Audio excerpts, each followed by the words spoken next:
నమస్తే, welcome to dot news. నేను అనుష. యూటర్నులు తీసుకోవడంలో చంద్రబాబు నాయుడు నుంచి మంచి ట్రైనింగే తీసుకున్నారు బీజేపీ అగ్రనేతలు మోదీ, షా. 2014లో చంద్రబాబు నాయుడుతో పొత్తు పెట్టుకొని బాబు అవినీతిని ఎండగట్టిన బీజేపీ నేతలు ఇప్పుడు అదే చంద్రబాబుతో పొత్తు పెట్టుకొని ప్రస్తుత ప్రభుత్వంపై నిరాధార ఆరోపణలు చేస్తున్నారు. 2019 ఎన్నికల సమయంలో పోలవరం ప్రాజెక్టు చంద్రబాబు నాయుడికి, టీడీపీకి ఏటీఎం మిషన్లా తయారైందని సాక్షాత్తు నాటి ప్రధాని మోదీయే అన్నారు. ఇప్పుడు బాబు, తాము కలిస్తే పోలవరం 2 ఏళ్లలో అయిపోతుందని అమిత్ షా యూటర్న్ ఇచ్చుకున్నారు. రాజకీయాల కోసం ఎంతకైనా దిగజారొచ్చని బీజేపీ నేతలు డిసైడ్ అయిపోయి ఉంటే ఎవరు చేయగలిగింది ఏమీ లేదంటున్నారు రాజకీయ పండితులు.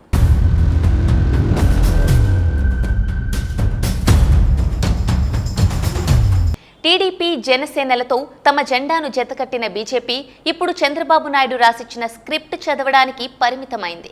చంద్రబాబు నాయుడు ఏ ఆరోపణ చేయమంటే బీజేపీ అది చేసి పారేస్తోంది. ఈ క్రమంలోనే ఎన్నికల ప్రచారానికి వచ్చిన అమిత్ షా రకరకాల యూటర్నులు తీసుకున్నారు. ఆయన మాటలు విన్నవారైతే షా కూడా చంద్రబాబు దగ్గర యూటర్నులు ఎలా తీసుకోవాలో, నాలికి ఎలా మడత పెట్టాలో నేర్చుకుని ఉంటారని అంటున్నారు.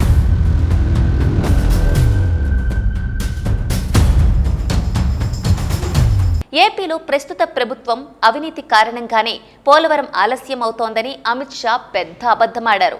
ఆయనకు షార్ట్ మెమరీ లాస్ ఉందో లేక ప్రజలకే ఆ సమస్య ఉంటుందిలే అని ఆయన నమ్ముతున్నారో తెలియదు, కానీ ఆయన మాత్రం అలవోకగా ప్లేట్లు పిరాయించేస్తున్నారు. పోలవరం ప్రాజెక్టు ఎందుకు జాప్యం జరిగిందో అమిత్ షాకు తెలీదా? బీజేపీకి అందులో పాత్ర లేదా?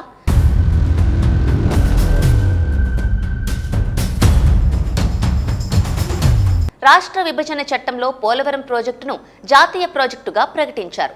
అది కేంద్రంలోని బీజేపీ ప్రభుత్వం నిర్మించాల్సిన ప్రాజెక్ట్. చంద్రబాబుతో ఏ సీక్రెట్ డీల్ చేసుకున్నారో తెలియదు, కానీ నాడు కేంద్రంలో అధికారంలో ఉన్న బీజేపీ పెద్దలు పోలవరం ప్రాజెక్టు పనులను చంద్రబాబు చేతిలో పెట్టారు. చంద్రబాబు ఆ పనులను తీసుకెళ్లి తనకు కొమ్ము కాసే ఈనాడు పత్రిక అధిపతి రామోజీ వియ్యంకుడికి కట్టబెట్టారు. 2013 నాటి ధరల ప్రకారం బిల్లులు చెల్లించాల్సి ఉండగా 2015, 2016 నాటి ధరల ప్రకారం చెల్లింపులు చేసేశారు చంద్రబాబు. ఆ తర్వాత ప్రాజెక్టును పట్టించుకోలేదు. 2018లో ఎన్డీఏ నుంచి బయటకు వచ్చారు. అప్పుడు చంద్రబాబు, బీజేపీ నేతలు పరస్పరం తిట్టుకొని కాలక్షేపం చేశారు. ఆ క్రమంలోనే పోలవరం ప్రాజెక్టును చంద్రబాబు ఒక డబ్బుల మిషన్గా వాడుకున్నారని మోదీయే దుయ్యబట్టారు.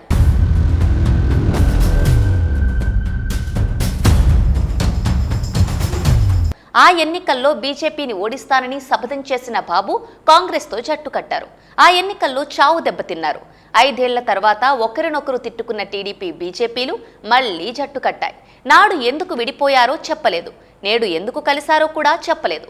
చంద్రబాబు మాత్రం అప్పుడు విడిపోవడానికి రాష్ట్ర ప్రయోజనాలే కారణమన్నారు.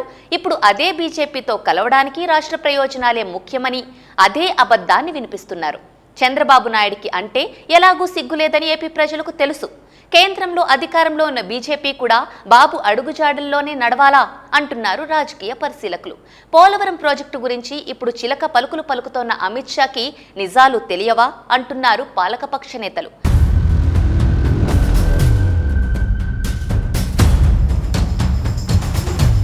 తిరుమలలో ఇదే అమిత్ షా కాన్వాయ్పై రాళ్లదాడి చేయించిన ఘన చరిత్ర చంద్రబాబుది.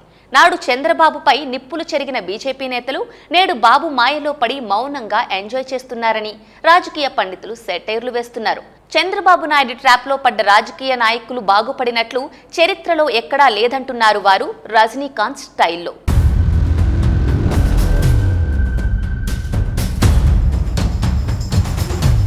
అమిత్ షా అలా వెళ్లగానే మోదీ ఇలా ఏపీ వచ్చారు. ఏపీలో ఎన్డీఏ ప్రభుత్వం వస్తే మళ్లీ పోలవరం కడతామన్నారు. ప్రస్తుత ప్రభుత్వం కారణంగానే పోలవరం ఆలస్యమైందన్నారు. అయితే పోలవరం ప్రాజెక్టు జాతీయ ప్రాజెక్టు. దాన్ని బీజేపీ ప్రభుత్వం ఎందుకు 10 సంవత్సరాల పాటు నిర్మించలేదో మోదీ కదా సమాధానం చెప్పాల్సిందంటున్నారు రాజకీయ పరిశీలకులు. అవకాశవాద రాజకీయాల్లో టీడీపీకి బీజేపీ తీసిపోవడం లేదని వారు సెటైర్లు వేస్తున్నారు. Please subscribe dot news.